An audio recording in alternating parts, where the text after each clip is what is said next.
దేవుని పరిశుద్ధ నామమునకు స్తోత్రము. ఈరోజు కూడా మనకు దేవుడిచ్చిన నూతన దినమందు ఆయన వాక్యాన్ని మనం ధ్యానించుకోవడానికి దేవుడిచ్చిన కృపను బట్టి స్తోత్రం చేస్తున్నాం. இன்றைக்கு கர்த்தர் கொடுத்த இந்த நல்ல காலை நேரத்துக்காக ஸ்தோத்திரம். இந்த நாளிலும் ஆண்டவருடைய வசனத்தை தியானிக்க நமக்கு கர்த்தர் கொடுத்து கொண்டிருக்கிற கிருபைக்காக దేవుని స్తోత్రం செய்கிறேன். మనం ఈరోజు వాక్య ధ్యానం కొరకు ఎఫెసీయులకు రాసిన పత్రిక 4వ అధ్యాయము 22 నుంచి 32 వాక్యాల వరకు చదువుకొని ధ్యానించుకుందాం. இன்றைக்கு நம்மளுடைய வசனத்தின் தியானத்திற்காக எபேசியர் 4வது அதிகாரம் 22வது వచనத்திலிருந்து கடைசி வசனம் 32வது వచనం వరకు వాసిத்து ధ్యానించుకు కొள்வோம். బైబిల్ పుస్తకము చేతిలో ఉంచుకున్న వారు మీరు కూడా మీ బైబిల్ని తీసుకొని ఈ వాక్యాలని చదవమని కోరుకుంటున్నాను. வேத புத்தகத்தை கையில வைத்திருக்கிறவர்கள் உங்களுடைய வேத புத்தகத்தை எடுத்துக்கொண்டு இந்த வார்த்தைகளை வாசிக்கும்படியாக நான் கேட்டுக் கொடுக்கிறேன். மெய்யான நீதியிலும் பரிசுத்தத்திலும் தேவனுடைய சாயலாக சிருஷ்டிக்கப்பட்ட புதிய மனுஷனை தரித்து கொள்ளுங்கள். அன்றியும் நாம் ஒருவருக்கொருவர் அவயவங்களாய் இருக்கிறபடியால் பொய்யை களைந்து அவனவன் பிறனுடனே மெய்யை பேச கடவன். நீங்கள் கோபம் கொண்டாலும் பாவம் செய்யாதிருங்கள்.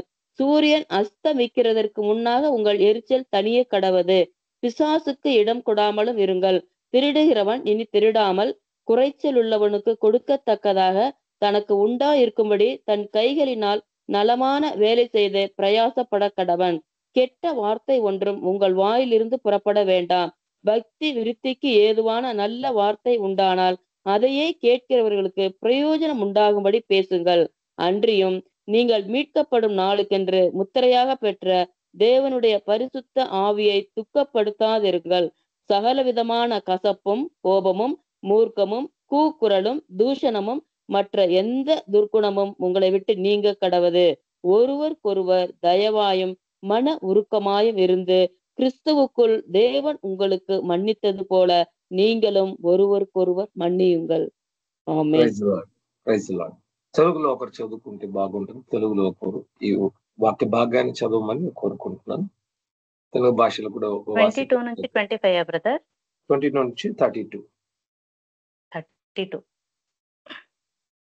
కావున మునుపటి ప్రవర్తన విషయములోనైతే మోసకరమైన దురాశ వలన చెడిపోవు మీ ప్రాచీన స్వభావమును వదులుకొని మీ చిత్త ప్రవృత్తి యందు నూతన పరచబడి వారై నీతియు యథార్థమైన భక్తి యుగల వారై దేవుని పోలికగా సృష్టించబడిన నవీన స్వభావమును ధరించుకొనవలెను.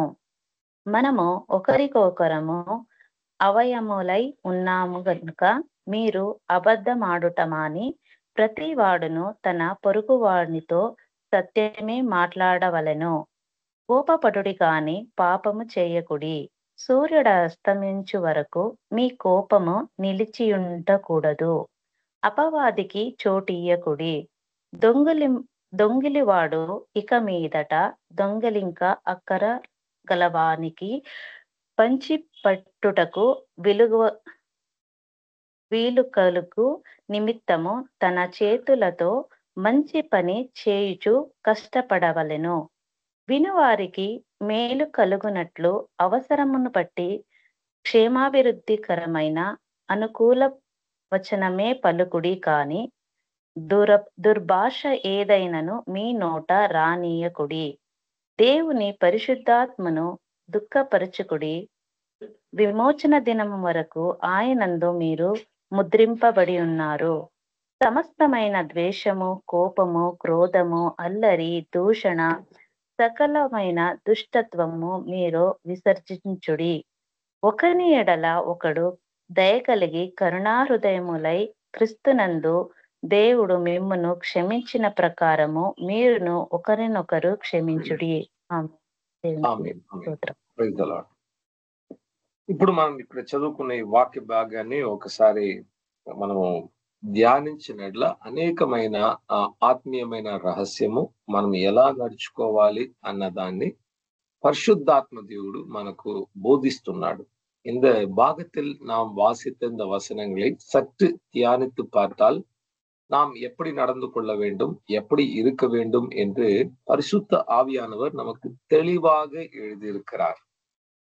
మొట్టమొదటిగా 22వ వాక్యంలో ఏం చెప్తుందంటే, మీరు ఆ ప్రాచీన స్వభావాన్ని, ప్రాచీన మనిషిని వదిలిపెట్టండి. ప్రాచీన స్వభావము, ఆ ప్రాచీన మనుషులు ఏముందంటే ప్రతిదీ ఈ శారీరపు ఆశలు, ఇహలోకపు ఆశలతో నిండుకున్న ఒక స్వభావము. 22వ வசனத்தில் சொல்லுகிறது, அந்த பழைய சுபாவத்தை நீங்கள் விட்டு விடுங்கள். அந்த பழைய சுபாవం எப்படிப்பட்டது? కరైపట్టது, శరీర ఇచ్ఛகளோடு நிறைந்தது. చూడండి, మనం అందరం కూడా పుట్టుకతో మనము పాపిగానే పుట్టాం. பாருங்க, எல்லாரும் நம்ம பிறக்கும் போது పావిగలాக தான் பிறந்தோం. సాతానే మనకు తండ్రిగా ఒకానొక కాలంలో ఉంటూ అతని అధికారంలో పలు విధములైన పాపములకు బానిసలుగా ప్రతి ఒక్కరూ జీవించాం. ఎవరు కూడా నేను పాపము చేయలేదు, పాపానికి బానిసగా లేను అని చెప్పడానికి లేదు. అలా చెప్తుంటే వారు దేవుణ్ణి అబద్ధికులుగా చేస్తున్నారు. வசனம் சொல்லுகிறது, எல்லோரும் பாவம் செய்தோம், எல்லோரும் பாவத்துக்கு அடிமையாக இருந்தோம், பிசாசுக்கு கீழ்பட்டு கொண்டிருந்தோம், பலவிதமான இச்சைகளுக்கு நம்மளுடைய மனதையும் சரீரத்தையும் ஒப்பு கொடுத்தோம். அப்படி இல்லை என்று நாம் சொன்னால் நாம் தேவனை పొయ్యరాக మార్చుகிறோం. అటువంటి స్థితిలో ఉన్న మనల్ని దేవుడు తన సువార్త ద్వారా పరిశుద్ధమైన జీవితానికి ఒక పిలుపునిచ్చాడు. அப்படிப்பட்ட வாழ்க்கையை வாழ்ந்து கொண்டிருக்கிற நம்மை ஆண்டவராகிய தேவன் தன்னுடைய சுவிசேஷத்தின் மூலமாக நம்மை పరిశుద్ధ జీవితకి என்று అழைతాர். దేవుడిచ్చే పిలుపు ఈరోజు ఎందుకంటే ప్రతి ఒక్కరూ పవిత్రమైన జీవితము జీవించి తన యొక్క పోలికలో మారాలని కోరుకుంటూనే దేవుడు మనల్ని పిలుస్తున్నాడు. ஆண்டவர் எந்த காரணத்தினால் நம்மளை அழைக்கிறார் என்றால், நாம் பரிசுத்தர்களாக இருந்து அவருடைய சுபாவத்தில் பங்கு பெறுகிறவர்களாக மாற வேண்டும் என்கிற அந்த ఎண்ணం கொண்டுதான் நம்மை అழைக்கிறார். 23వ వాక్యం చెప్తుంది, and be renewed in the spirit of your mind. మీ యొక్క ఆత్మలో, మీ మనస్సులో మీరు నూతన పరచబడిన వారుగా ఉండవలను. పాత వెళ్ళిపోతే మాత్రం చాలదు, కానీ కొత్త స్వభావం మనలో రావాలి. 23வது வசனத்தை பார்க்கும்போது இந்த 23வது வசனம் சொல்லுகிறது, நீங்கள் பழைய சுபாவத்தை விட்டுவிட்டவர்களாக இருந்தால் மற்றும் போதாது, நீங்கள் புதிய சுபாவம் உள்ளவர்களாக, உங்களுடைய மனது, ஆவிக்குள்ளாக இருக்கிற உங்களுடைய மனது புதுப்பிக்கப்பட வேண்டும் என்று கூட சொல்லப்பட்டிருக்கிறது. బైబిల్ చాలా ఎక్కువ మన మనసును నూతన పరుచుకునే విషయం గురించి మాట్లాడుతుంది. வேத புத்தகத்தில் அநேக வார்த்தைகள் நம்மளுடைய உள்ளத்தை, நம்மளுடைய எண்ணத்தை, நம்மளுடைய ఆలోచనகளை, நம்மளுடைய మనதை పుதுப்பித்துக் కొள்ள வேண்டும் என்று சொல்லுகிறது. చూడండి, మన మనస్సు, మన ఆలోచనలు ఎలా ఉంటాయంటే, మనం చూసేవి, మనం వినేవి, మనం ఎవరితో ఉన్నాము అలా మారిపోతూ ఉంటుంది. பாருங்க, நம்ம எந்த இடத்துல இருக்கிறோம், யாரோடு பேசுகிறோம், யாரோடு பழகுகிறோம், எதை பார்க்கிறோம், அதுக்கு తగినది போல நம்மளுடைய మనது మారి పోయివిடும். ప్రతిరోజు మనము ఈ ప్రపంచంలోకి వెళ్ళి అన్యుల మధ్యలో జీవిస్తుంటే వాళ్ళు మాట్లాడే మాటలు కలుషితం, వారి యొక్క క్రియలు చాలా పాపపు క్రియలుగా ఉంది. వాటన్నిటిని మనం చూస్తుంటే మనలో కూడా తెలుసో తెలియక మన మనస్సులు మురికి చేరిపోతుంది. பாருங்க, நாம் ஒவ்வொரு நாளும் அந்நியர்கள் நடுவுல போயிட்டு ஒரு வேலை ஸ்தலத்திலாக இருக்கலாம், வெளியே ஒரு இடத்துலாவது இருக்கலாம், அங்க பாவம் நிறைந்த இடத்துல இருக்கும்போது நமக்கு தெரிந்தோ தெரியாம நம்ம అழுకు நம்மளுடைய உள்ளத்துல சேர்ந்து కొள்வது. ఒక ఉదాహరణకు, ప్రతిరోజు మనము స్నానం చేసుకున్నా మనం బయటికి వెళితే ఆ దుమ్ము ధూళి ఎంత మన మీద తగులుతుంది. మనం వెళ్ళి పడడం లేదు, బురదలో పడడం లేదు. అయినప్పటికీ ఆ యొక్క కలుషితము, మన చుట్టూ ఉన్న వాతావరణంలో ఉన్న కలుషితం ఏం చేస్తుందంటే మనల్ని మరలా మన శరీరంలో మురికిని తీసుకొస్తుంది. మరలా మనం స్నానం చేసుకోవాల్సిన అవసరము. అదే విధంగా ప్రతిరోజు మనము పాపంలో పడకపోయినా ఈ పాపము నిండిన ప్రపంచంలో ఉంటున్నాము గనక ఏదో ఒక విధంగా మన హృదయము అది వచ్చి మరక పడిపోతుంది. ప్రతిరోజు యేసుక్రీస్తు రక్తము చేత కడుక్కోవడం చాలా చాలా అవసరం. உதாரணத்துக்கு, நாம் ஒவ்வொரு நாளும் குளித்து நாம் சுத்தமாக இருந்து வெளியில போனாலும் அந்த தூசி எல்லாம் நம்மளுடைய சரீரத்து மேல விழும். நாம் எந்த இடத்திலும் போயிட்டு ஒரு அழுக்கான தண்ணீர்ல விழுந்து போக நாம் விருப்பப்படுகிறது இல்லை. நாம் பாதுகாத்து கொண்டாலும் இவ்விதமான காரியங்கள் நடக்குது. அதனால ஒவ்வொரு நாளும் நம்ம என்ன பண்றோம், குளித்து நம்மளுடைய உடலை சுத்தப்படுத்தி கொண்டு நாம் காத்துக் கொள்ளுகிறோம். அதே போலதான் நாம் ஒவ்வொரு நாளும் நாம் பாவத்தை விருப்பப்பட்டு செய்யாவிட்டாலும் பாவமான உலகத்துல வாழும்போது அதனுடைய கிரியைகள், அந்த கரை, அதனுடைய அந்த பொல்லாத காரியங்கள் நம்மளுடைய மனதை நம்மை அறியாமையே சுற்றி கொள்ளும். அதற்காக தான் ஒவ்வொரு நாளும் ஒவ்வொரு நேரமும் நம் இயேசுவின் ரத்தத்தினால கழுவும்படியாக நம்மளை நாம் ஒப்பு கொடுத்து, ఆండవరే என்னை சுத்திகரியும் என்று కేட்கிறோம். చూడండి, ప్రతిరోజు మనల్ని మనం పవిత్రపరుచుకోకపోతే పవిత్రమైన జీవితము జీవించలేము. అనుదినமும் ஒவ்வொரு நாளும் நாம் పరిశుద్ధப்படுத்திக் கொள்ளாவிட்டால் పరిశుద్ధం பண்ணிக்கொள்ள முடியாது. మనకు తెలియని పాపాలు ఎన్నో ఉన్నాయి. ఇంగ్లీష్ లో వాటిని ప్రిజంప్షియస్ సిన్స్ అంటారు. நாம் தெரியாமல் செய்கிற, அறியாமல் செய்கிற பாவங்கள் அநேகம் இருக்கிறது. அது ఇంగ్లీష్ல ప్రిజంప్షియస్ సిన్స్ என்று சொல்லுவார்கள். ఇవి వచ్చి మనకు అసలు అది తప్పు అని కూడా తెలియదన్నమాట. అటువంటి ఆలోచనలు, అటువంటి క్రియలు మనలో ఉంటుంది కనుక ప్రతిరోజు మనము కడగబడటం చాలా చాలా అవసరం. அப்படிப்பட்ட அறியாமையில் இருக்கிற பாவங்கள், குற்றங்கள் நமக்குள்ளாக இருந்து கொண்டே இருக்கும். அந்த కారణத்தினால் అనుదినமும் நாம் యేసుவின் రక్తத்தினால కழுవబడుம்படியாக ఒప్పు கொடுக்கணும். మన ఆత్మలో ఎలా మనము నూతన పరచబడడం అంటే ఈ వాక్యాన్ని చదివితేనే మన మనస్సు నూతన పరచబడుతుంది. వేరే ఏది కూడా మన మనస్సును నూతన పరచడానికి சக்தி లేదు. இந்த வேத புத்தகத்தில் இருக்கிற வசனம் தான் நம்மளுடைய உள்ளத்தை புதுப்பிக்குமே ஒழிய வேற எந்த వార్తయు நம்மளுடைய உள்ளத்தை పుదిపికాదు. దేవుని వాక్యాన్ని చదువుకున్నప్పుడు ఈ వాక్యాన్ని పరిశుద్ధాత్మ దేవుడు మన హృదయంలో బలంగా వాడుకుంటే ఆ వాక్యము మన హృదయాన్ని పవిత్రపరిచి మన మనస్సును నూతన పరుస్తూ ఉంటుంది. இந்த வசனத்தை நாம் விசுவாசத்தோடு வாசிக்கும் போது இந்த வார்த்தையை பரிசுத்த ஆவியான தேவன் நம்மை పరిశుద్ధపడితే அந்த వార్తகளை ఉపయోగిத்து நம்மை శుద్ధీకరిப்பார். కీర్తన 119వ కీర్తనలో ఒక భాగంలో ఇలా చెప్తుంది, ఒక యవనస్తుడు తన హృదయాన్ని ఎలా పవిత్రంగా ఉంచుకోగలడు, తన జీవితాన్ని ఎలా పవిత్రంగా ఉంచుకోగలడు?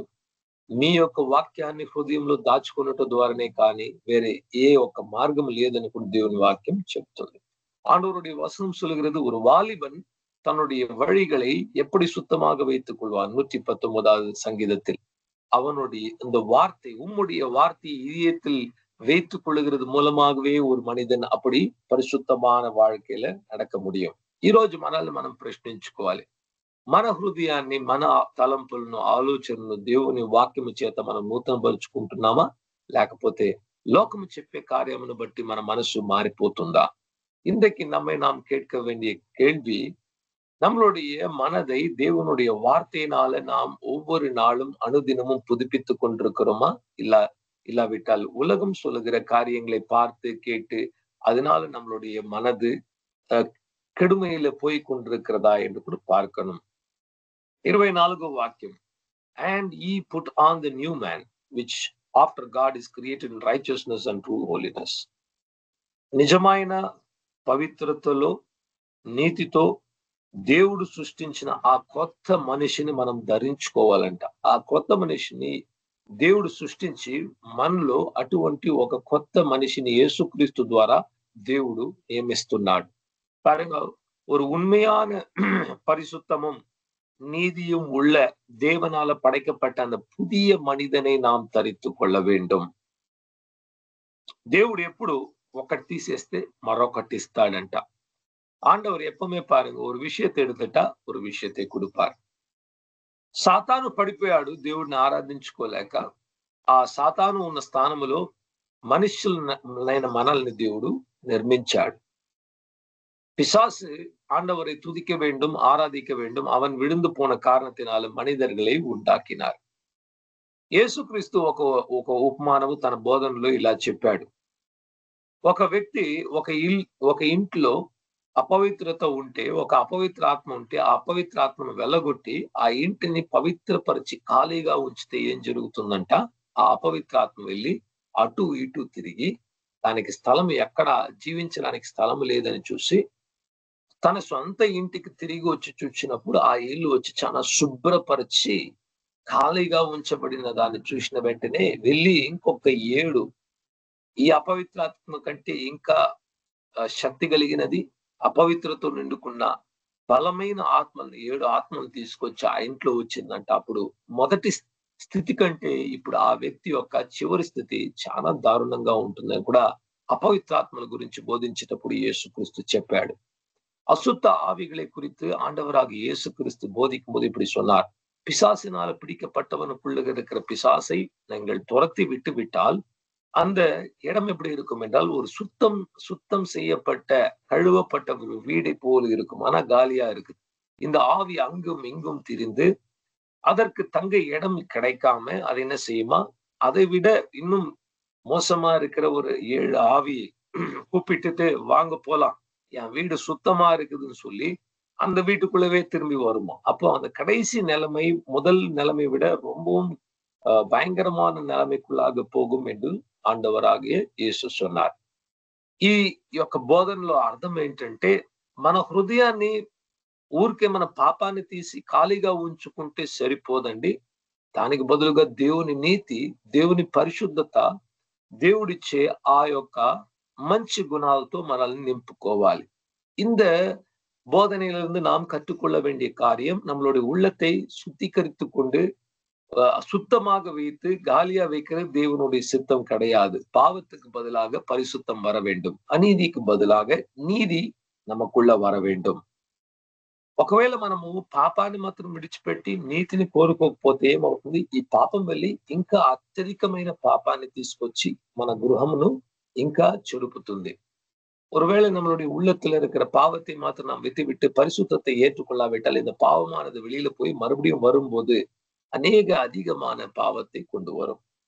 అపవిత్రాత్మల గురించి మాట్లాడినప్పుడు అపవిత్రాత్మలు ఎప్పుడు ఎక్కడో ఒక స్థలంలో నివసించడానికి ఒక స్థలాన్ని కోరుకుంటుంది. ఎందుకంటే ఆత్మలకు శరీరం లేదు, అది ఆత్మలుగా ఉంది. కానీ ఈ ప్రపంచంలో జీవించాలంటే ఏదో ఒక స్థలం అంటూ దానికి కావాలి. அசுத்தாவிகளை குறித்து பேசும்போது அசுத்தாவிகளுக்கு ஒரு இடம் வேண்டும். ஒரு இடம் இல்லாவிட்டால் இந்த உலகத்தில் அது வாழ முடியாது. ముఖ్యంగా అది ఎక్కువ కోరుకునేది అపవిత్రాత్మ ఎవరిని కోరుకుంటుందంటే ఒక మనిషిలో జీవించాలి, ఒక మానవునిలో జీవించాలన్నదే అపవిత్రాత్మలకు చాలా ఇష్టం.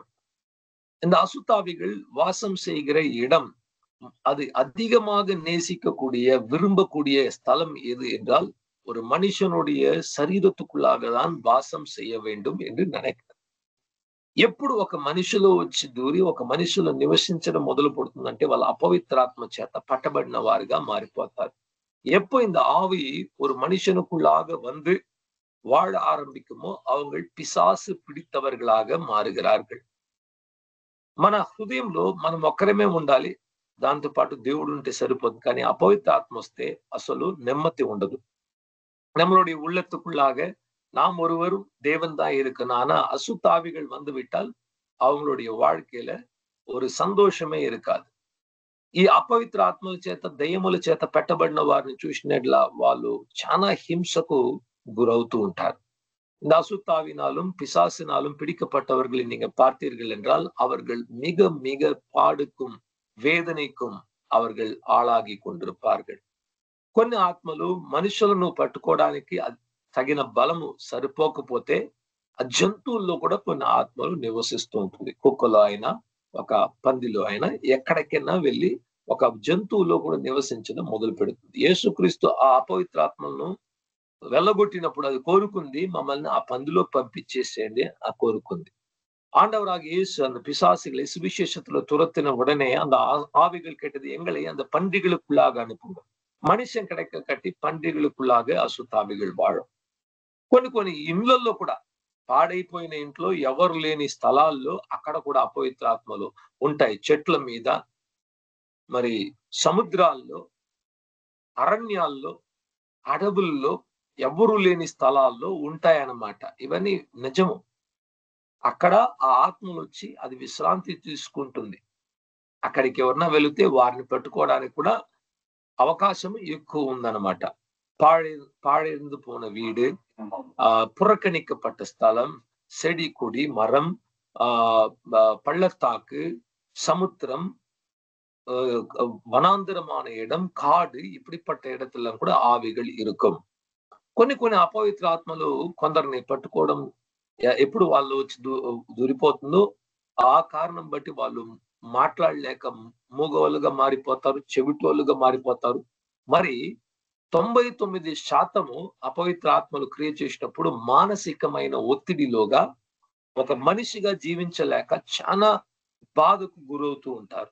பாருங்க, இந்த அசுத்தாவிகள் ஒரு மனிதனை பிடிக்கும் போது, ஒரு மனிதனுக்குள்ளாக வாசம் செய்யும் போது சிலர் ஊமைகளாக மாறுவாங்க, சிலர் செவிடர்களாக மாறுவாங்க. 99% மன ரீதியான நோய் అశుద్ధ ఆవినాల్ தான் ఏర్పడుகிறது. ఇప్పుడు చూడండి, మానసికంగా సైకియాట్రిక్ ప్రాబ్లమ్స్ ఉన్న వారికి వచ్చి ఎప్పుడు శబ్దాలు వినబడుతూ ఉంటుంది అన్నమాట. వాటిని సైన్స్ లో డెల్యూషన్ అంటారు. అలా కాకపోతే కొన్ని దృశ్యాలు కూడా వాళ్ళకు కనబడుతుంటుంది, దాన్ని హాలుసినేషన్ అని కూడా చెప్తూ ఉంటారు అన్నమాట. சைக்கியாட்ரிக் பிரச்சனை இருக்கிறவங்க, மன ரீதியான நோய் இருக்கிறவங்களுக்கு பாத்தீங்கன்னா காதுல சப்தம் கேட்கும், யாரோ பேசுற மாதிரி இருக்கும். அந்த சப்தம் கேட்கறது அதுக்கு டெல்யூஷன் என்று சொல்லுவாங்க. அப்படியே அதை பாக்குற மாதிரி சில உருவங்களை பாக்குற மாதிரி இருக்கும், அது హాలుసినేషన్ என்று కూడా சொல்லப்படுகிறது. ఇప్పుడు ఏం జరుగుతుందంటే అటువంటి వ్యక్తితో ఒక అపవిత్ర ఆత్మ వచ్చి మాట్లాడుతుంది, నువ్వు ఈ పని నువ్వు చేయకపోతే నేను చంపుతాను. వాళ్ళు చేస్తూ ఉంటారు, వాళ్ళు చేసే కార్యం మనకు హాస్యకరంగా ఉంటుంది. ఎందుకు చేస్తున్నాడు, పిచ్చి పెట్టిందా ఇతనికి అంటాం. పిచ్చి పట్టలేదు, అక్కడ ఒక ఆత్మ వేధిస్తుంది అన్నమాట. ஜனங்களை பார்த்தீங்க என்றால் அவர்கள் சில காரியத்தை வினோதமாக செய்து கொண்டிருப்பாங்க. அந்த ஆவி சொல்லு, நீ இதை செய்யாவிட்டா நான் உன்னை கொண்டு போட்டுருவேன். அப்ப அவங்க அதை கீழ்ப்படிந்து செய்து கொண்டிருக்கிற நம்ம பாக்குற நமக்கு இவங்க என்ன பைத்தியம் పిడిచ மாதிரி செய்யறாங்க. నాకు ఒక స్నేహితుడు ఉన్నాడు.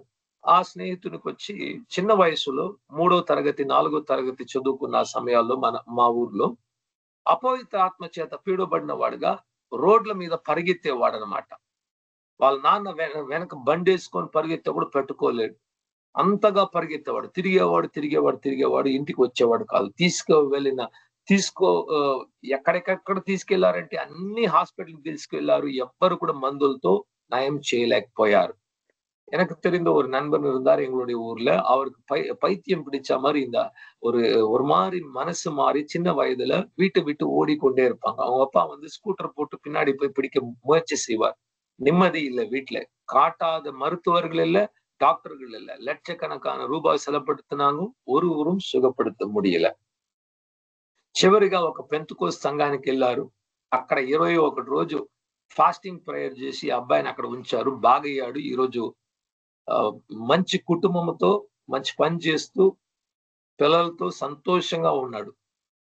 இன்றைக்கு அந்த நபர், அந்த பைத்தியம் பிடிச்ச மாதிரி இருந்த அந்த பையன் 21 நாள் ஒரு பெந்தகோஸ்து சபையில கொண்டு போய் ஜெபம் பண்ணாங்க, சுகமானார். இன்றைக்கு திருமணம் முடிச்சு நல்ல பிள்ளைகளோட సంతోషமா இருக்கிறார். అతనితో నేను మాట్లాడినప్పుడు నాకు చెప్పిన కార్యం ఏంటంటే, నాకు చిన్న వయసులో మా తాతగారు దెయ్యాల గురించి కథలు చెప్పేవారు. వాళ్ళ తాతకు వచ్చి ఒక ఆత్మతో పొత్తు ఉన్నదంట. ஆத்மா எப்படி மாట్లాடுதுன்ட்டா వాళ్ళ தாத்தகாரிతో. அப்போ அந்த நபரோடு நான் பேசினேன், எப்படி இதெல்லாம் நடந்துச்சுன்னு. இப்ப பேசும்போது அவர் சொன்னாரு, எங்களுடைய தாத்தா இருந்தார், எங்களுடைய தாத்தாவுக்கு ஒரு ఆవియోட தொடர்பు இருந்தது.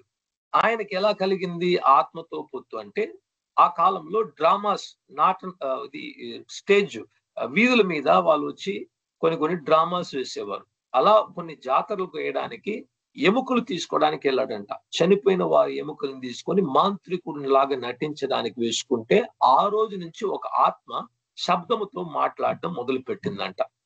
அவருக்கு எப்படி இந்த ஆவியோடு தொடர்பு வந்தது என்றால், அந்த காலத்தில் தெரு நாடகங்கள் போடுவாங்க. அந்த நாடகத்துக்கு அவர் ஒரு மந்திரவாதி மாதிரி நடிக்கும்படியாக சுடுகாட்டுக்கு போய் அங்க இருக்கிற எலும்பை, மனிதனுடைய எலும்பை எடுத்து மாட்டிக்கொண்டு அவர் மந்திரவாதியாக ஒரு சும்மா நடிக்கதான் ముయற்சி பண்ணார். அந்த இரவு நேரத்துல ஒரு ఆవి పేసుమా ఆత్మ చెప్పిందంట, నేను మంచి ఆత్మను, నీకు మంచి చేయటకే వచ్చినాను కానీ చెడు చేయటకు రాలేదు అని చెప్పేదంట. அந்த ஆவி சொன்னதான், நான் உனக்கு நன்மை செய்யதான் வந்திருக்கிறேன், கெட்டது செய்ய வரல. ప్రతిరోజు డ్యూటీకి వెళ్ళాలంటే 4 గంటలకు వెళ్ళాలంటే 3:45కంతా ఆత్మ వచ్చి, లేసుకో, నువ్వు రెడీ పడు, సిద్ధమవు, నువ్వు డ్యూటీకి వెళ్ళాలి, నీతో పాటు నేను వస్తానని చెప్పేదంట. அந்த நபர் அந்த அவங்களுடைய தாத்தா அவங்க டியூட்டிக்கு 4 மணிக்கு காலையில போகணும் என்று படுத்து கொண்டால் போதுமா, அது 3:45కి எழுப்பి విడుమా, పో నీ డ్యూటీకి పో. ఎప్పుడు మాట్లాడుతూ ఉంటుందంట, ఇక్కడికి వెళ్ళు ఇక్కడికి వెళ్ళొద్దు అన్నట్లు. కానీ అది దేవుని ఆత్మ కాదు, అపవిత్ర ఆత్మ. ఒక మనిషిలో జీవిస్తూ ఆ మనిషిని நடிப்பிஸ்து నేను మంచి ஆத்மன்னு చూపించుకుంది. இந்த ஆவி அந்த நபரோடு கூட இருந்து கொண்டு நல்ல ஒரு ஆவியா காட்டிக்கொண்டு, ஆனா దేవునుடைய ఆవి கிடையாது. ఈ ఆత్మ గురించి చిన్న బాబుగా ఉన్నప్పుడు ఈ వ్యక్తికి వాళ్ళ తాతగారు కథలు చెప్పాడంట. ఈ కథ చెప్పిన వెంటనే అలా మాట్లాడుతుంటే ఒక దెయ్యము అతని ముఖం ముందు వచ్చి ఇలా వచ్చి నిలబడిందంట. అప్పుడు ఆ ఆత్మ ఇతనిలో వచ్చేసింది. அந்த கதையை சொல்லிக் கொண்டிருக்கும் போது அவங்க தாத்தா ஒரு ஒரு ஒரு ஒரு அசுத்த ஆவி, கொடூரமான ஒரு ஆவி తనుடைய ముఖத்துக்கு முன்பாக வந்து உள்ளத்துக்குள்ளாக నొడైంది విట్టదు. ఆ రోజు మొదలుకొని ఆత్మ ఎప్పుడు చెప్పిదంట, నువ్వు వెళ్ళి ఆ పోల్, అక్కడున్న ఆ పోల్ ని వచ్చి 100 సార్లు నువ్వు టచ్ చేసి రావాలి. అలా చేయకపోతే మీ నాన్న మీ అమ్మని చంపేస్తాను. அந்த ஆவி சொல்லுமா, நீ அந்த போல் உனக்கு முன்பாக உங்க ரோட்ல இருக்கிற போய் 100 முறை நீ தொட்டுட்டு வரணும். அப்படி தொடா காட்டி உன்னுடைய அப்பா అమ్మాவை கொன்று போட்டு విడువేன். ఇంట్లో పెట్టిన డబ్బులు కనబడదంట, అది తీసుకెళ్లిపోతుందంట. ఇతన్ని కొట్టేవారు వాళ్ళ ఇంట్లో. வீட்டுல வைத்த பணம் காணாம போயிடும். அவங்க அப்பா అమ్మ ఇవన పోటు అడిపాంగ. అలాగా ప్రతిరోజు ఏదో ఒకటి చెప్తూ ఉంటుందంట. అక్కడికి పరిగెత్తు, ఇక్కడికి దుముకు, వీళ్ళను కొట్టు, ఇది చే అది చే, దానికి ఇష్టం వచ్చినట్లు ఈ వ్యక్తిని వాడుకుంటూ ఉంటుందంట. அதனுடைய ఇష్టத்தின் పడి இந்த நபரை அது ఉపయోగిస్తూ கொண்டிருக்குமா. అంతగా బానిసత్వంలో తీసుకెళ్ళి ఈ రోజు హత్యలు ఎలా జరుగుతుంది, ఇటువంటి అపవిత్ర ఆత్మలు ప్రజల్లో వాళ్ళలో ఉండడం వల్ల ఆత్మలు వచ్చి వాళ్ళకు బోధిస్తుంది, ఇలా వెళ్ళి చంపు. ఎంత చూడండి, మనుషులు వచ్చి క్రూరంగా రేప్స్ ఎక్కువ జరుగుతోంది ఈరోజు. ఎలా జరుగుతుంది, ఒక మనిషి చేయలేడనమాట, అంతగా చంపేస్తున్నారు. అలా చంపుతున్నారంటే వాళ్ళలో ఆ ఆత్మ క్రియ చేస్తూ ఉన్నది. இன்றைக்கு பாருங்க, அசுத்தாவின் மூலமாக ஏவப்பட்டு கொலை செய்யறாங்க, கற்பழிக்கிறாங்க. இதெல்லாம் எப்படி செய்யறாங்க, ஒரு అசுத்தாவின் క్రియ. ప్రతి పాపము వెనుక ఒక ఆత్మ అనేది ఖచ్చితంగా ఉంటుంది. ఒవ్వొరు పావத்துக்கு பின்பாக ஒரு ఆవి இருக்கும். ఇది ఎలా అంటే, మన ఇంట్లో చెత్త ఉంచుకుంటే శుభ్రపరచుకోకుండా కాక్రోచెస్ మరి ఎలుకలు అన్ని రకమైన పురుగు వచ్చేస్తాయి. దాన్ని పిలవాల్సిన అవసరం లేదు. ఒకటి వచ్చింది అనుకోండి, ఒక ఎలుకను చంపడానికి ప్రయత్నించి 1-2 చంపితే సరిపోదు. ఆ యొక్క అక్కడ ఉన్న ప్రతి చెత్తను శుభ్రపరుస్తేనే ఆ ఎలుకలు కాక్రోచెస్ వెళ్ళిపోతుంది. ஒரு உதாரணத்துக்கு, நம்மளுடைய வீட்டுல வந்து அழுக்கு வைத்திருக்கிறோம் வச்சுப்போம், நிறைய குப்பை அழுக்கா இருக்குது, சுத்தப்படுத்தல, அப்போ காக்ரோச் எலி எல்லாமே வரும். அந்த எலியும் காக்ரோச் நீங்க அடிச்சுக்கிட்டு இருந்தா சரிப்படாது, அது కుప్పయే நீங்க எடுத்துடணும். ప్రతి పాపం ఎక్కడుందో అక్కడ ఆత్మలు, ఆ పాపాన్ని చేసే ఆత్మలు కొన్ని ఉంటాయి. కొన్ని ఆత్మలు వచ్చి అబద్ధం ఆడే ఆత్మలు, అబద్ధం చెప్పే ఆత్మ. అబద్ధం చెప్పడం అంటే చాలా ఇష్టం. பாருங்க, அந்த குப்பை எப்படி இருக்குதோ அது போலதான் ஒரு பாவம் கூட. நமக்குள்ள ஒரு பாவம் இருந்து விட்டால் పిశాసుకు ஒரு ఇடம் கிடைத்து విடும். ఒక మనిషిలో ఒక పాపము అనుమతిస్తున్నాడంటే దేవుడు కూడా సహాయం చేయలేడు. ఆ ఆత్మకు అతని మీద అధికారము కలుగుతుంది. ஒரு மனிதன் பாவத்துக்கு அனுமதி கொடுத்து விட்டால் தன்னுடைய வாழ்க்கையில அந்த பாவம் இருக்கிறதுனால పిశాసుக்கு లీగలాன న్యాయமான ஒரு அதிகாரம் இருக்கும். క్రైస్తవులలో అపవిత్ర ఆత్మ క్రియ చేస్తుంది. సేవకుల్లో క్రియ చేస్తుంది. పాపం ఉన్న ప్రతి స్థలములో అపవిత్ర ఆత్మలు క్రియ చేస్తూనే ఉంటుంది. இன்றைக்கு கிறிஸ்தவங்களுக்குள்ளாக அசுத்தாவிகள் கிரியை செய்யுமா, ஊழியக்காரங்களுக்குள்ள அசுத்தாவி கிரியை செய்யுமா? நிச்சயமா செய்யும். பாவம் இருக்கிற எந்த స్థలத்திலாவதும் అசுத்தாవి క్రియ செய்யும். యేసుక్రీస్తు చెప్పాడు, పాపమును చేయువాడు పాపమునకు బానిసగా ఉన్నాడు, సాతాను వాని మీద అధికారము చలాయిస్తూ ఉంటాడు. ஆண்டவராக இயேசு சொன்னார், பாவத்தை செய்கிறவன் பாவத்துக்கு அடிமையாக இருக்கிறான், పిశాసు அவனுக்கு அதிகாரம் கொண்டிருப்பான். 25వ వాక్యం చూడండి. మీరు ప్రతి విధమైన అబద్ధమైన మాటలను వదిలిపెట్టి ఒకరితో ఒకరు సత్యాన్ని మాట్లాడండి, ఎందుకంటే మనము అందరము ఒకే శరీరముగా ఉన్నాము గనుక. 25வது வசனம் சொல்லுகிறது, நீங்கள் பொய் சொல்லுகிறதை விட்டு விடுங்கள், பொய்யை உங்களுடைய வாயில சொல்லாதீங்க. பொய்க்கு பதிலா என்ன சொல்லணும், సత్యத்தை ఒరువరోడు ఒరువరు పేసணும். చూడండి, అబద్ధం ఆడడం మానుకుంటే సరిపోదు, నిజాన్ని మాట్లాడాలి, సత్యాన్ని మాట్లాడాలి. అబద్ధం వెళ్ళిపోయిన వెంటనే మనలో సత్యము வச்சு கூச்சவாள் பாருங்க.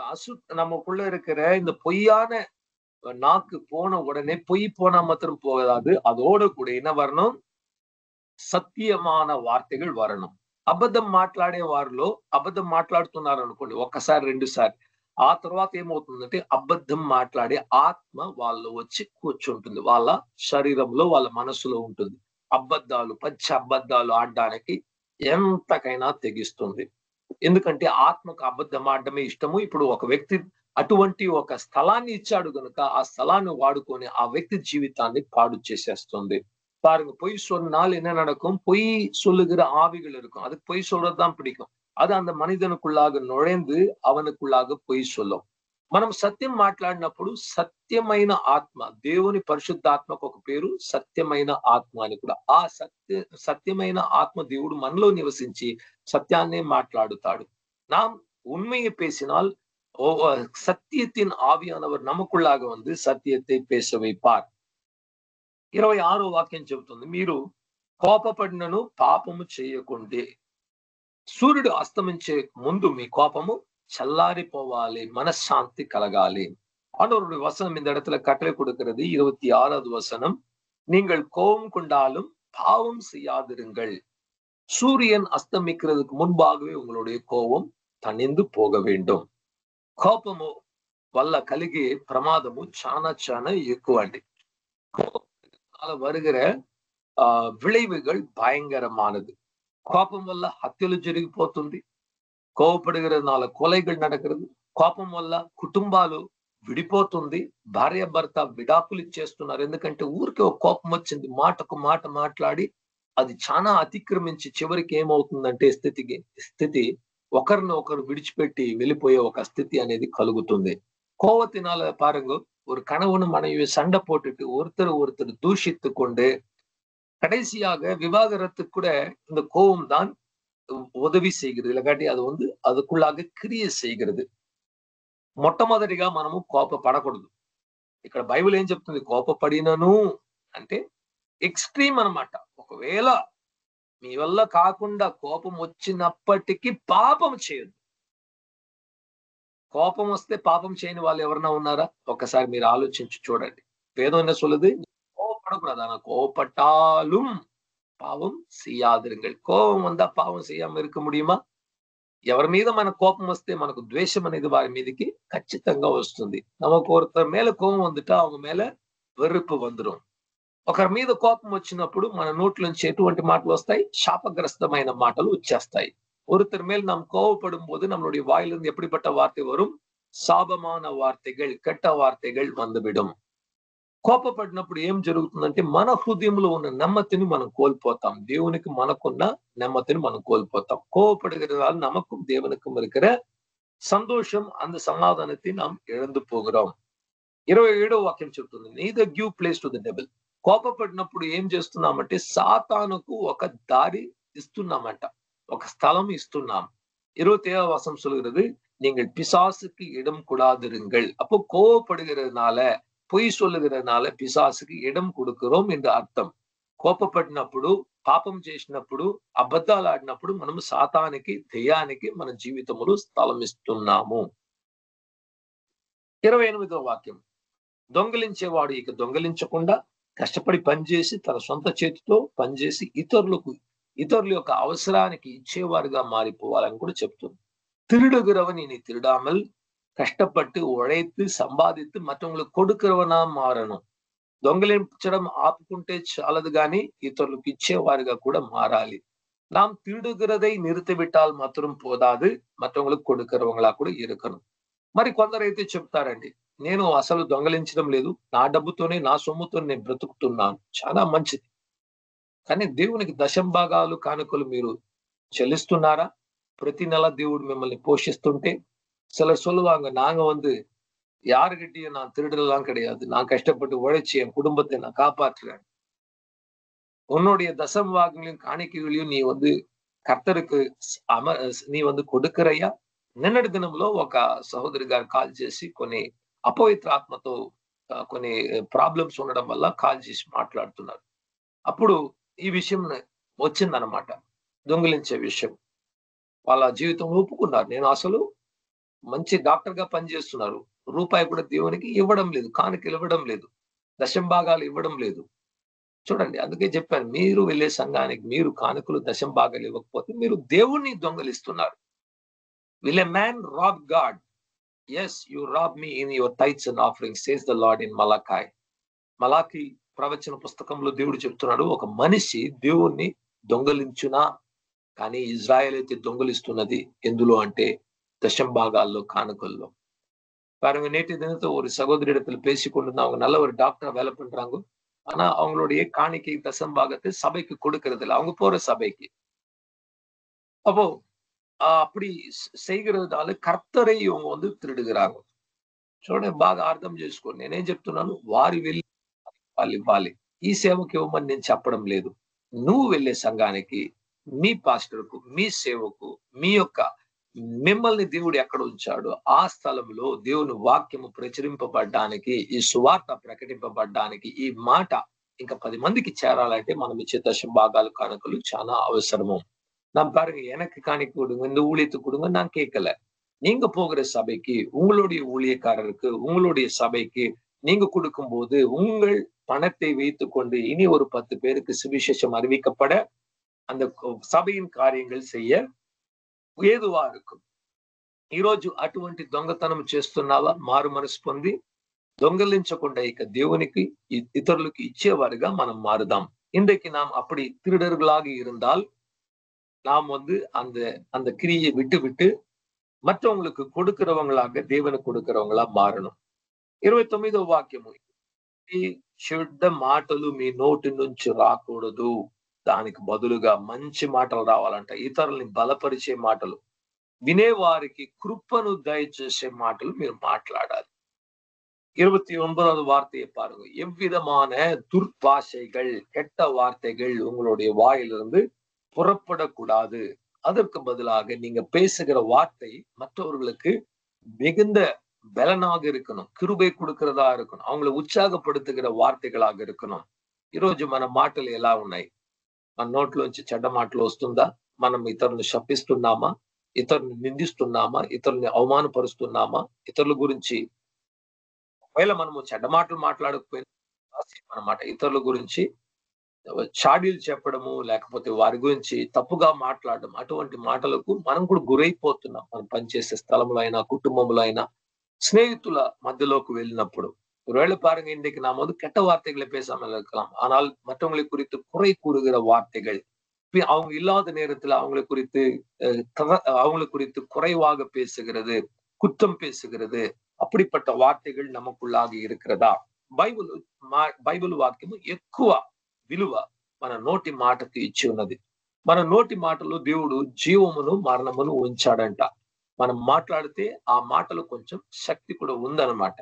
வேதம் பாருங்க, அதிகமான இம்பார்ட்டன்ஸ், அதிகமான முக்கியத்துவத்தை நம்மளுடைய வாயின் வார்த்தைக்கு கொடுக்கிறது. நம்மளுடைய வார்த்தைகள் ஜீவனையும் மரணத்தையும் கொண்டு வரணும்.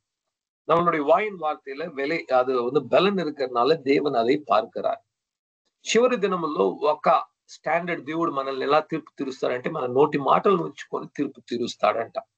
கடைசி நாள்ல ஆண்டவராக இயேசு நம்ம எப்படி நியாயத்திருப்பார் என்றால், நம்மளுடைய வாயின் వార్తனால நியாயத்திருப்பார். వ్యర్థంగా మాట్లాడిన మాటలు కూడా తీర్పు తీరుస్తాడంట దేవుడు.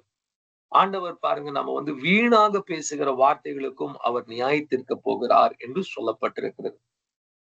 ఒకవేళ మన జీవితంలో మన మాటలు సరిగా లేకపోతే దేవుడు చెప్తున్నాడు, నీ మాటలను సరిచేసుకో, నీ హృదయాన్ని సరిచేసుకో, మంచి మాటలు మాట్లాడడం నేర్చుకో.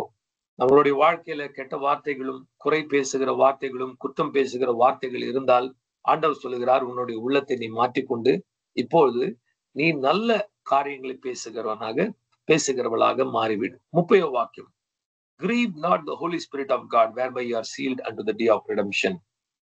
మీరు రక్షణ దినమునకు అని నియమింపబడి ముద్రింపబడిన పరిశుద్ధ ఆత్మ దేవుడిని మీరు దుఃఖపరచకడి. இது ఒక ఆజ్ఞ, இது ஒரு கட்டளை. நீங்கள் ரட்சிக்கப்பட மீட்கும்படியாக உங்களை ஆண்டவர் தீர்மானித்து பரிசுத்த ஆவியினால் முத்திரித்திருக்கிறார். அந்த ఆవియానవரை దుఃఖపడుతాదిరుங்கள். పరిశుద్ధాత్మ దేవుడు ఎప్పుడు దుఃఖపడతాడు? ఎప్పుడు ఆయన దుఃఖపరచొచ్చంటే మనం కోపడితే, మన నోటి నుంచి మాటలు వస్తే, మన కంటి చూపు తప్పు చేసినప్పుడు, ఏ ఒక్క చిన్న పాపం వస్తే కూడా ఆయనలో బాధ అనేది కలుగుతుంది. ఆయనలో బాధ కలిగినప్పుడు ఆ పరిశుద్ధాత్మ మనలో ఉంటే మన హృదయం కూడా బాధను அனுபவிస్తుందన్నమాట. பாருங்க, நம்ம ஒரு சின்ன பாவம் செஞ்ச உடனே நம்மளுடைய நமக்குள்ள இருக்கிற ஆவியானவர் துக்கப்படுவார். ஆவியானவர் துக்கப்பட்ட உடனே நம்மளுடைய உள்ளத்துல துக்கம் உண்டாகும். ఆ కారణం బట్టే ఆత్మీయంగా ఉన్న వాళ్ళు ఒక్క మాట ఇతరుల్ని గట్టిగా మాట్లాడేసినా వాళ్ళకి వెంటనే హృదయము నెమ్మది கோல்போతారన్నమాట. ஆவிக்குரியமா இருக்கிறவங்களுக்கு பாருங்க, ஒரு சின்ன வார்த்தை கூட கடினமா பேசிட்டா அவங்களுடைய உள்ளத்துல ஒரு வேதனை வந்துடும். ஏன் அந்த வேதனை வருதுன்னா, ఆవియానவர் దుఃఖப்படுகிறார். మనము ఆత్మదేవుడిని తరచూ దుఃఖపరుస్తుంటే ఆయన మనల్ని వదిలిపెట్టి దూరంగా వెళ్ళిపోతాడు. ஆவியானவரை நாம் தொடர்ந்து துக்கப்படுத்திக் கொண்டிருந்தால் அவர் தூரமாக போய் விடுவார், நம்மை விட்டு விலகி விடுவார். మనలో ఉన్న పరిశుద్ధాత్మ దేవుడిని మనం కాపాడుకోవాలి. நமக்குள்ளாக வாசம் செய்கிற பரிசுத்த ஆவியானவரை நாம் காப்பாற்றிக் கொள்ள வேண்டும். 31వ వాక్యం, let all bitterness, wrath, anger, clamor, evil speaking put away from you with all malice. ప్రతి దుర్గుణము, ప్రతి కోపము, చేదైన అనుభవము, అల్లరితో కూడుకున్న ఆటపాటలు, చెడ్డ మాటలు, వీటన్నిటిని కూడా ప్రతి దుష్టత్వాన్ని విడిచిపెట్టండి బైబిల్ మనకు ఆజ్ఞనిస్తుంది. క్రైస్తవులైన మీకు నాకు, கிறிஸ்தவர்களாகி உங்களுக்கும் எனக்கும் வேதம் கொடுக்கிற கட்டளை எல்லா விதமான கசப்பு, எல்லா விதமான வெறுப்பு, கோபம், எல்லா விதமான களியாட்டங்கள், எல்லா விதமான துர்ப்பாசைகள் எல்லாவற்றையும், எல்லா துர்க்குணத்தையும் விட்டு விடுங்கள், அதை தூரம் போடுங்கள் என்று வேதம் நமக்கு కట్టளை கொடுக்கிறது. వీటన్నిటిని వదిలిపెడితే మాత్రం సరిపోదు. దానికి బదులుగా ఏం చేయాలంట? Be kind to one another, ఒకరికొకరు కనికరము చూపించే వారిగా ఉండండి. ஒருவர் மேல ஒருவர் இரக்கத்தையும் நல்ல குணத்தையும் காட்டுகிறவர்களா இருங்க. టెండర్ హార్టెడ్, మృదువైన మనస్సు కలిగిన వారుగా ఉండండి. நல்ல ஒரு தூய்மையான ஒரு மனசு, ஒரு குற்றமில்லாத ஒரு மனசு, ஒரு சாஃப்டான ஒரு உள்ள நமக்குள்ளாக இருக்க வேண்டும் என்று ஆண்டவர் சொல்லுகிறார். forgive one another, ఒకరిని ఒకరు క్షమించండి. పొరపాటు చేయడము మనుషులకు అది అలవాటు అనమాట. మనము తప్పు చేస్తాం, వాళ్ళు మనకు విరుద్ధంగా చేస్తారు. కానీ ఒకరిని ఒకరు క్షమించుకోవడం చాలా ముఖ్యం. மனுஷர்களாக இருக்கிற நாம் சில நேரத்துல ஏதாவது ஒரு காரியங்களே நமக்கு வாக்குவாதம் வரலாம், பிரிவினைகள் வரலாம், அது பிரச்சனை கிடையாது. ஆனால் ஒருவரை ஒருவர் நீங்கள் మన్నిత్తు విడుங்கள், ఒకరినొకరు క్షమించండి. ఎలా క్షమించాలంట? దేవుడు క్రీస్తు ద్వారా, యేసుక్రీస్తు ద్వారా మనల్ని ఎలా క్షమించాడో అదే విధంగా మనం కూడా ఇతరులను క్షమించాలని దేవుని వాక్యం సెలవిస్తున్నది. ஆண்டவராகிய இயேசு எப்படி தேவன் இயேசு கிறிஸ்துவின் மூலமாக நம்மை எப்படி மன்னித்தாரோ அதே போல நாம் ஒருவரை ஒருவர் మన్నిக்கிறவர்களாக கூட இருக்க வேண்டும் என்று சொல்லப்படுகிறது. ప్రియమైన దేవుని బిడ్డలారా, ఈరోజు ఈ వాక్యాన్ని మనం విన్నాం. ఇటువంటి క్రియలు మనలో ఉంటే మనము సాతానుకు మన జీవితంలో ఒక ఓపెన్ డోర్ మనము స్వాగతాన్ని పలుకుతున్నాం. రా సాతానా రా, నీ యొక్క కార్యం నాలో ఉంది, వచ్చి నాలో నువ్వు నివసించు అని మనము ఒక பத்திரிக்கைనిచ్చి ஆஹ்வானிస్తున్నాம் அన్నమాట. நமக்குள்ளாக இவ்விதமான பாவங்கள் இன்றைக்கு நாம் பார்த்த பழைய மனிதனுடைய சுபாவங்கள் தலையை தூக்கி வரும்போது நாம் பிசாசுக்கு ஒரு திறந்த வாசலை வைத்து அவனை நாம் அழைக்கிறோம். ஒரு இன்விடேஷன் அழைக்கிற மாதிரி, வந்துருங்கோ என்று சொல்லி అழைக்கிற மாதிரி పిశాస వాంగోని కూపిడురాం. పాపం ఉంటే వెంటనే వాడు వచ్చేస్తాడు. ప్రతి పాపం వెనుక ఒక ఆత్మ అనేది ఖచ్చితంగా క్రియ చేస్తూ ఉంటుంది. ஒவ்வொரு పావத்துக்கு பின்பாக ஒரு ఆవి క్రియ செய்யும். శారీర ఆశలు అనుకోండి, ఈ శారీర ఆశలకు వెనుక ఒక పాపం అనేది, ఆ పాపానికి వెనుక ఒక ఆత్మ అనేది క్రియ చేస్తుంది. ఆ దుష్ట ఆత్మ వచ్చినప్పుడు ఆ సమయంలో చూడండి, కొన్ని సందర్భాల్లో మీరు ఎదుర్కొని ఉంటారు. కొన్ని శోధనలు వచ్చినప్పుడు మీరు జయించలేకపోతున్నారు. ఎందుకు జయించలేకపోతున్నారు? ఎంత ప్రయత్నించినా. దానికి అర్థము ఈ ఆత్మ యొక్క క్రియ అన్నమాట. ఆత్మ వచ్చి, అపవిత్ర ఆత్మ మనకంటే శక్తి కలిగినది, పడద్రోసేస్తుంది. మనము స్థలం ఇచ్చినప్పుడు మన మీదకి వచ్చి కూర్చుంటుంది. பாருங்க, சில நேரத்துல சில சோதனைகள் உண்டாகும் போது அதை ஜெயிக்க முடியாம போறோம். என்னதான் ஜெயிக்க முயற்சி பண்ணாலும் நம்மை கவித்து போடுகிறது. அது கவித்து போடுகிறது? அது பாவம் மாத்திரம் கிடையாது, அதுக்கு பின்னால ஒரு ఆవి அந்த పావத்தை செய்யும்படியாக வருகிறது. చివరిగా ఒక విషయం అండి, ఈ ఆత్మలు వచ్చి శరీరం లేకుండా ఈ ప్రపంచంలో తిరుగుతుంది కదా, అవి ఇప్పుడు అనుభవించాలంటే మీ యొక్క శరీరం, నా యొక్క శరీరం అవసరం. ఆ కారణం బట్టే మన శరీరంలో ప్రవేశించడానికి మనలో వచ్చి ఆ ఆత్మలకున్న ఆశలన్నీ తీర్చుకోవడానికి ఒక స్థలాన్ని చూస్తుంది. பாருங்க, இந்த அசுத்தாவிகளுக்கு சரீரம் கிடையாது. அது ஆவிகளை சுத்தி கொண்டிருக்குது. அது இந்த சரீரத்துக்குள்ள வந்தாதான் பாவத்தை அனுபவிக்க முடியும். ఆత్మలు పాపం ఎలా చేస్తుంది? చేయలేదు. అది ఆల్రెడీ పాపంలో ఉంది గనుక అది తిరుగుతుంటది. కానీ ఒక శరీరంలో వచ్చినప్పుడు కొత్తగా పాపాన్ని ఇంకా ఎక్కువ చేయొచ్చు. ఈ ఆత్మలకున్నే ఒక ఒక ఒక కామన్ ఒక మనస్తత్వం ఏంటంటే ఎక్కువ పాపం చేయడం చాలా ఇష్టం అన్నమాట. இந்த ஆவிகளுக்கு இருக்கிற ஒரு சுபாவம் என்னவென்றால், அது ஏற்கனவே அசுத்தமானது, இன்னும் அசுத்தத்தை கூட்ட வேண்டும் என்றுதான் ఆశపடும். అప్పుడు చూస్తూ ఉంటుంది ఎవరు మనకు స్థలాన్ని ఇవ్వగలరు. దేవుడు నమ్ముకొని వారందరూ ఆత్మలకు స్థలాన్ని ఇచ్చేశారు, ఆల్రెడీ ఇచ్చేశారు. వాళ్ళలో అది దర్బారుగా పాపం చేస్తుంది, ప్రతి రోజు ప్రతి క్షణము చేసుకుంటుంది. கர்த்தரை விசுவாசிக்காதவர்களுக்குள்ளாக இந்த ஆவிகள் பலவிதமான இச்சைகளோட கிரியை செய்து அதனுடைய సంతోషத்தை పెట్టుకు కొண்டிருக்கிறது. కానీ దేవుడు నమ్ముకున్న మీరు నేను మన జీవితంలో స్థలం ఇచ్చినప్పుడు ఆత్మలు దూరి మన శరీరంలో ఉండి వాటికి కలిగే ఆనందాన్ని పొందుకుంటుంది. ఆలోచించి చూడండి. நாம் சரீரத்துல பாவம் செய்யும்போது நம்ம மாத்திரம் செய்யல, அந்த ஆவியும் நமக்குள்ள வந்து அந்த பாவத்தை ருசிக்கிறது. కొన్ని ఆత్మలు ఉంటాయి తిండిబోతు, బాగా తినడానికి ఇష్టం అనమాట. అటువంటి ఆత్మలు కొందరిలో దూరిపోతే ఏమవుతుందంటే 4 ప్లేట్లు 5 ప్లేట్లు తింటే కూడా వాళ్ళకు ఆకలి సరిపోదు, తింటూ ఉంటారు. ఎందుకంటే ఆత్మ కూడా వాళ్ళతో పాటు తింటూ ఉంటుంది. சிலருக்குள்ளாக இந்த பெருந்தீனியின் ஆவி இருக்கும். இந்த பெருந்தீனியின் ஆவி வந்து விட்டு 5 பிளேட் 6 பிளேட் 6 பிரியாணி சாப்பிட்டா கூட அவங்களுக்கு திருப்தியா இருக்காது, పసి எடுத்துக்கிட்டே இருக்கும். அது ஒரு అశుద్ధావి. కొన్ని ఆత్మలు వచ్చి విభచరించే ఆత్మ. ఆ ఆత్మ ఒకరిలో వచ్చింది అనుకోండి, ఒక్కసారి పడిపోవడం కాదు, రోజు విభచరించినా వాళ్ళకు తృప్తి కలగదు, విభచరిస్తూనే ఉంటారు. ఎందుకంటే ఆత్మ వాళ్ళను నివసించి ఆ యొక్క దుష్టక్రియలను చేసి ఆనందాన్ని పొందుకుంటుంది. வேசித்தனத்தின் ஆவி, விபச்சாரத்தின் ஆவி, அது ஒரு மனிதனுக்குள்ள நுழைந்து விட்டால் அவர்களை అనుదినமும் அந்த పాపத்துக்குள்ளாக తల్లి తల్లి పోటు கொண்டிருக்கும். ఎందరో అటువంటి పాపమైన జీవితంలో ఉన్న వారితో మీరు మాట్లాడితే వాళ్ళు చెప్తారు, మేము ఇది చేయాలనుకోవడం లేదు, కానీ ఆ సమయం వచ్చినప్పుడు చేయలేకపోతున్నాం, ఎందుకంటే ఆత్మ వారిని తోసేస్తుంది. இந்த வேசித்தனத்தின் ஆவி, விபச்சாரத்தின் ஆவினால பிடிக்கப்பட்டவங்க, அப்படிப்பட்ட கிரியைகள் செய்கிறவங்க இடத்துல நீங்க பேசி பார்த்தா அவங்க சொல்லுவாங்க, நாங்க என்னவோ இதெல்லாம் வெளியில வரணும்னு தான் நினைக்கிறோம், ஆனா என்னால வரவே முடியல. ఏ విషయంలో అయినా బానిసత్వము అనేది మీ జీవితంలో కలుగుతుందంటే ఒక ఆత్మ మీ హృదయంలో మీ శరీరంలో అది స్థలాన్ని పొందుకుందని మీరు గుర్తించాలి. உங்களுடைய வாழ்க்கையில எந்த ஒரு விஷயத்தாவது அடிமைத்தனத்துக்குள்ளாக என்னால அதை வந்து ஜெயிக்க முடியல என்று சொன்னீங்கன்னா ஒரு అశుద్ధావి క్రియ చేయదు. ఒకవేళ నిద్రించే ఆత్మ ఉండొచ్చు. కొందరికి ఎప్పుడు చూసినా 24 గంటలు నిద్ర వస్తూనే ఉంటుంది. అది ఒక ఆత్మ అన్నమాట, సోమరితనాన్ని పుట్టించే ఆత్మ. சிலருக்குள்ளாக சோம்பேறித்தனத்தை உண்டாக்குற ஆவி, தூக்கத்தை உண்டாக்குற ஆவி. அந்த ஆவி வந்து பிடிச்சிருச்சுன்னா 24 மணி நேரம் உறங்கிக் கொண்டே இருப்பாங்க, தூங்கிக் கொண்டே இருப்பாங்க. அந்த ஒரு ఆవిயின் క్రియ. కోపం కూడా ఒక ఆత్మ అన్నమాట. ఆ కోపమైన ఆత్మ ఒక వ్యక్తిలో వచ్చినప్పుడు ఎప్పుడు చిన్న చిన్నవి కూడా కోపం ఎక్కువ వస్తూ ఉంటుంది అన్నమాట. கோபத்தின் ஒரு ஆவி. அந்த ஆவி வந்து கிரியை செய்த உடனே எல்லா விஷயத்துக்கும் கோபம் పట్టు கொண்டிருப்பாங்க. ఈ రోజు సాతానుకు అటువంటి స్థలాన్ని మనం ఇచ్చామా? ఇందుకి పిశాచుకి அப்படிப்பட்ட ఆవిயை కుడిచామా? తాగే అలవాటు ఉన్నవారు తాగడం మానుకోలేకపోతున్నారు. ఎందుకు మానుకోలేకపోతున్నారు? వాళ్ళకి తెలుసు తాగితే మంచిది కాదు, వాళ్ళకి తెలుసు కుటుంబానికి మంచిది కాదు, డబ్బులు పోతాయి, కానీ తాగుతున్నారు. ఎందుకంటే ఆ ఆత్మ వారిని ప్రతిరోజు తోసేస్తూ ఉంటుంది. குடிக்கிறவங்க பாருங்க, அவங்க குடி பழக்கத்தை விட நினைப்பாங்கன்னா விட முடியாது. அந்த ஆவி அவங்களை అనుదినமும் పావத்துக்குள்ளாக తల్లి கொண்டிருக்கும். అదే విధంగా ఈ రోజు ఇంటర్నెట్ మనం చూసే మొబైల్, ఇందులో కూడా ఆత్మలు వచ్చి ప్రజలను వచ్చి చూడడానికి బలవంతపరుస్తూ ఉంటుంది.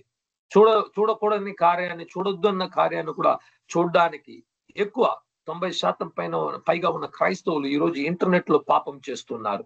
இன்றைக்கு 90%க்கும் அதிகமான கிறிஸ்தவர்கள் ஊழியர்கள் ఇంటర్నెట్ లో పాపం செய்து கொண்டிருக்கிறாங்க. ఈ రోజు ఇంటర్నెట్ లో ప్రతి పాపం అన్నమాట, అపవిత్ర ఎక్కడ చూసినా నిండుగా నిండుకుంది. ఒక్క బటన్ మీరు నొక్కితే ఆ పాపం ముందుకు వచ్చేస్తుంది. అటువంటి పాపంలో కూడా సాతాను తోసేస్తున్నాడు. రహస్యమైన పాపం ఇది, ఎవరు మాట్లాడుకోలేని, ఎవరు అందరూ వచ్చి బాగా పైకి బాగా మంచి వాళ్ళ కనబడుతూ రెస్పెక్ట్ఫుల్ గా గౌరవంగా జీవిస్తున్నాం అంటున్నారు. కానీ మొబైల్ కు బానిస, మొబైల్లో ఉన్న అపవిత్రమైన చిత్రానికి బానిసలైపోయారు. இன்னைக்கு பாருங்க, எல்லாரும் வெளியே வந்து நல்ல கௌரவம் உள்ளவங்களாக நல்லவங்க மாதிரி இருக்கணும். அந்த மொபைலுக்குள்ள இருக்கிற அசுத்தமான ஆபாசமான காரியங்களுக்கு அடிமைப்பட்டு இருக்கிறாங்க. అది ఒక ఆవి, ఇచ్చిన ఆవి, అదొక ఆత్మ. అది వచ్చి శారీరపు ఆశలను నెరవేర్చుకునే ఆత్మ అన్నమాట. కంటి ఆశను నెరవేర్చే ఒక ఆత్మ. అది వచ్చి ఎప్పుడు బలవంతపరుస్తుంది. చూడు, ఇంకా కొత్తవి చూడు, ఇంకా రమ్యమైనవి చూడు, ఇంకా అపవిత్రమైనది ఎక్కువ చూడు అని తోసేస్తుంటుంది. ఈ రోజు ఇంటర్నెట్ లో బానిసలు అయిపోయి ఉన్నారా? ఇంటర్నెట్ లో ఉన్న తప్పుడైన వీడియోస్ చూస్తున్నారా? అలాగంటే అది ఒక ఆత్మ మీలో క్రియేట్ చేస్తుంది. మీరు చూడకూడదు అనుకుంటే కూడా మీ హృదయాన్ని, మీ మనస్సును వాటి మీదకి తిరిపేస్తుంది. మారు మనసు పొంది దేవుని యొద్ద ఒక విడుదలను కోరుకోవాలి. இன்னைக்கு இன்டர்நெட்ல இருக்கிற ஆபாசமான காட்சிகளையும் அந்த இதுகளையும் அந்த காரியங்களையும் பார்க்கும்படியாக ஆவி తూండి విట్టు உங்களை అడిమైపడితే இருக்கிறதா யாருக்கிட்டையும் சொல்லிக்க முடியாது. ఇది చూడండి, ఈ యొక్క పాపము ఎవరి దగ్గర చెప్పుకోలేరన్నమాట. కానీ మనము మాట్లాడాలి, ఎందుకంటే ఇది నిజం. అనేక క్రైస్తవులు, యవ్వనస్తులు, వయసైన వాళ్ళంతా కూడా దీంట్లో బానిసలుగా ఉన్నారు. 70 ఏళ్ళు 80 ఏళ్ళు ఉన్న వాళ్ళు కూడా తప్పుడైన వీడియోస్ చూస్తున్నారు. ఇంట్లో కూర్చొని, మొబైల్లో కూర్చొని, ఎవరికి తెలియకుండా రహస్యంగా పాపం చేస్తున్నారు.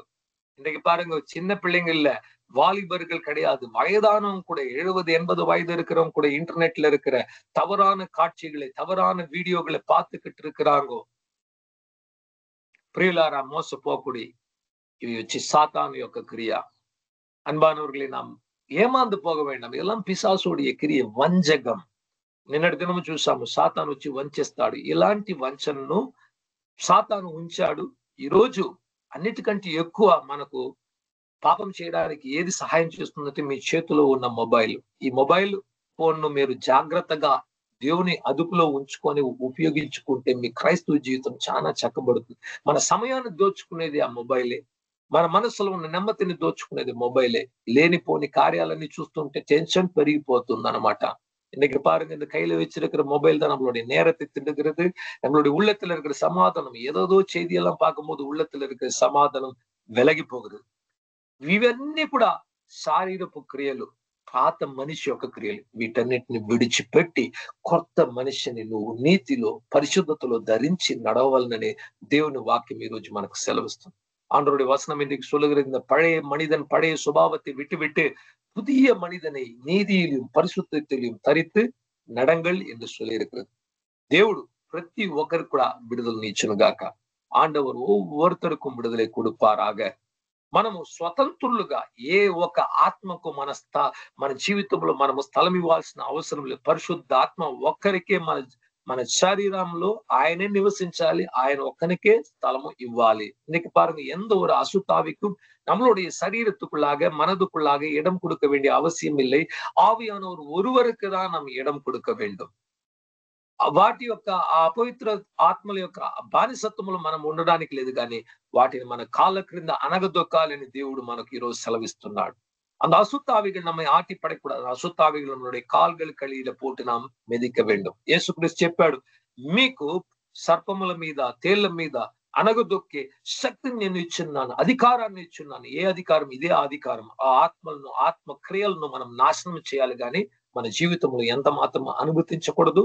అది మన తలంపుల్లో కూడా పుట్టకూడదు. இன்னைக்கு பாருங்க, ஆண்டவராக இயேசு சொல்லி இருக்கிறார், தேள்கள் மேலும் பாம்பு மேலும் நான் உங்களுக்கு சர்பத்தின் மேலும் அதிகாரத்தை கொடுத்து அதை கால் கடியில போட்டு நீங்க நசுக்குங்க, அதை நீங்க நொறுக்கி போடுங்க, அது உங்க மேல అధికారం చెయ్యకూడదు. ప్రియులారా, ఈ రోజు మనం మాట్లాడుతున్న విషయాలు మనందరికీ తెలుసు. నేనేం మాట్లాడుతున్నాను మీకు బాగా అర్థమవుతుంది. ఈరోజు అటువంటి జీవితం నుంచి మార్పు ఇవ్వాలని దేవుడు కోరుకుంటాడు. అటువంటి జీవితాన్ని జీవిస్తే అటువంటి వారు పరలోక రాజ్యానికి ప్రవేశించరు. చాలా సింపుల్, బైబిల్ చెప్తుంది. ఈ క్రియలు చేసేవారు, ఈ క్రియల్లో బానిసత్వంలో ఉన్నవారు పరలోక రాజ్యంలో ప్రవేశించరు. తాగుబోతుగా ఉన్న క్రైస్తవుడైనా సేవకుడైనా పరలోక రాజ్యంలో ప్రవేశించడు. సినిమాలకు బానిసైన సేవకుడైనా, ఒక విశ్వాసి అయినా పరలోక రాజ్యంలో ప్రవేశించడు. అపవిత్ర ఆలోచనలకు, కంటి చూపుతో చేసే పాపములకు బానిసత్వంలో ఉన్నవారు దేవుని రాజ్యంలో ప్రవేశించరు.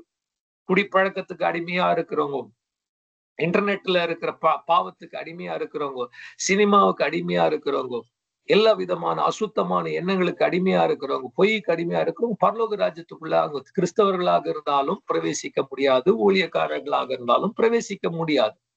దేవుని వాక్యం మనకు సూటిగా చెప్తుంది, ఇటువంటి వారు, ఇటువంటి దుష్ట క్రియలు చేసేవారు ఆ నూతన యెరూషలేమిలో பிரவேசிச்சரு. இப்படிப்பட்ட அருவருப்பான காரியத்தை செய்கிறவர்கள் தேவனுடைய புதிய எருசலேமில் பிரவேசிக்க மாட்டார்கள். నీతితో, పరిశుద్ధతతో, విశ్వాసముతో, ఓపికతో, ఓర్పుతో, మంచి గుణముతో, దయాగుణముతో, మంచి ఆత్మీయమైన ఫలముతో, ఆశా నిగ్రహముతో జీవించే వారే పరలోక రాజ్యాన్ని స్వతంత్రించుకోవడానికి సిద్ధమవుతున్నారు. ஆவிக்குரிய கனிகள் உள்ளவர்களாக அன்பு, சமாதானம், சந்தோஷம், நீதி, பரிசுத்தம், விசுவாசம், இச்சை அடக்கம், தாழ்மை, இப்படிப்பட்டவர்கள் தான் పరలోక రాజ్యத்துல சுதந்திரிக்க ఆయత్తమా இருக்கிறார்கள். మనం కూడా ప్రతి దుష్ట క్రియలను విడిచిపెట్టి, ప్రతి చీకటి క్రియలను విడిచిపెట్టి, వెలుగును మన వస్త్రముగా ధరించి యేసుక్రీస్తును సంధించడానికి సిద్ధపడతాం. దేవుడు మనల్ని అలాగే నడిపించిన గాక. God plus this words. இன்றைக்கு நாம் எல்லா விதமான கடுமையான காரியங்களை விட்டுவிட்டு, எல்லா விதமான இருளின் காரியங்களை விட்டுவிட்டு வெளிச்சத்தை நம் வஸ்திரமாக தரித்து நாம் இயேசு கிறிஸ்துவை சந்திக்க போவோம். தேவன் நம்மை ஆசீர்வதிப்பாராக. ஆமென்.